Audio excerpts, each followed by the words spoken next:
పవన్ కళ్యాణ్ గారు అయితే తీసుకుంటే మహిళల మీద ఎవరైనా చేస్తే తోలు తీస్తాం తాట తీస్తామని చెప్తూ ఉన్నారు. కానీ ఎక్కడ తాట తీస్తున్నారో అర్థం కాని పరిస్థితి, ఎక్కడ తోలు తీస్తున్నారో అర్థం కాని పరిస్థితి.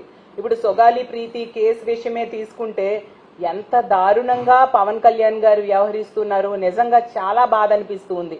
అసలు ఈ రాష్ట్రంలో ఉన్న మహిళలందరూ కూడా ఈ సొగాలి ప్రీతి కేసు విషయంలో పవన్ కళ్యాణ్ గారు చేసిన రాజకీయం చూసి ఈ రోజు అతని మీద రగిలిపోతూ ఉండే పరిస్థితి మనం చూస్తూ ఉన్నాం. అసలు ఈ సంఘటన ఎప్పుడు జరిగింది? ఇదే కూటమి అధికారంలో ఉన్న 2014 నుంచి 19 మధ్య కాలంలో 2017 ఆగస్టు 19న జరిగింది. అప్పుడు వాళ్ళకి ఏ న్యాయమూ చేయలేదు.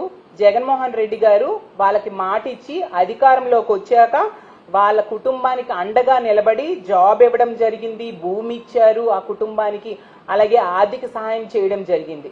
పవన్ కళ్యాణ్ గారు దాన్ని రాజకీయం చేస్తూ ఆ రోజుల్లో ఎంతగా రాజకీయ బెనిఫిట్ పొందడం కోసం, దాని ద్వారా రాజకీయ లబ్ధి పొందడం కోసం ఆ కేసుని మొదటి ప్రాధాన్యత కేసుగా మేము తీసుకుంటాం కూటమి అధికారంలోకి వచ్చాక అని చెప్పారు. పవన్ కళ్యాణ్ గారు నేను ఎప్పుడో మాట్లాడిన మాటలు నేను విన్నాను.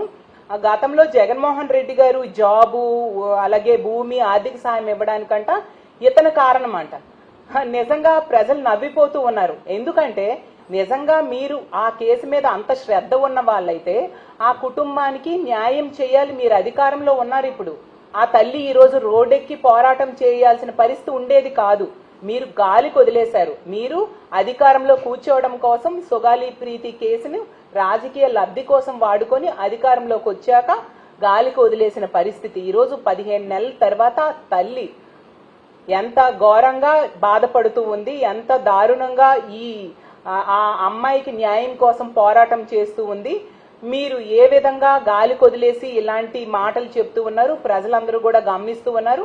మేము ఒకటే డిమాండ్ చేస్తున్నాం, నిజంగా మీకు చిత్తశుద్ధి ఉంటే సిబిఐ ఎంక్వైరీ, మీ ఆధీనంలో ఉన్న కేంద్రం, మీ కూటమిలో ఉన్న కేంద్ర ప్రభుత్వం కాబట్టి సిబిఐ ఎంక్వైరీకి వెంటనే వేసేట్టుగా చేయాలి. లేదా తల్లి కోరుకున్నట్టుగా సిబిఐ ఎంక్వైరీ లేదా సిట్ విచారణ వెంటనే జరిపించాల్సిన అవసరం మీ మీద ఉందని తెలియజేస్తూ ఉన్నాను.